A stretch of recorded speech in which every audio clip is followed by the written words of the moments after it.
Nun guys, unsay masulti nimo sir? Di gyud kabayran ang kanindot sa Likolon, ma'am. Sulit kayo. Ta No? naon do sa sulit bi? Ah, Ano sulit? sulit. Murag ka na sulit sa mga inasal. Oo, siyempre. Ning bata mamay. So, grabe gyud. Saman pud imo ang masulti sa iya sir. Siglangi. Ing-ing. Sus Nang luod manggod ko kung nako diri sa Likolon. mangita tag i-partner ani nga kuan andam tagana mo sige og hapyod aning taan ni. Lagi. Pagkalangi ba taan ni kanunay lang ni siya kuanon ba? Hapon-hapon.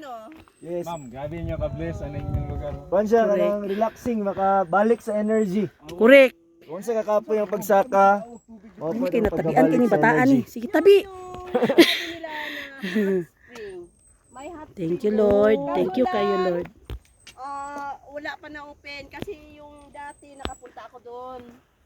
Yung mga guest ko taga Davao. Init pa jud, gipakapinan pa jud mig init-init. Uy, grabe na pagpangga ni mo Lord. Gustuhan nila yung Ginit-init pa jud. mainit. Wag yun siya, ma'am, no? Kanang protected and preserved ba? Kaya wala gyud resort jud. Kita nyo yung palibot?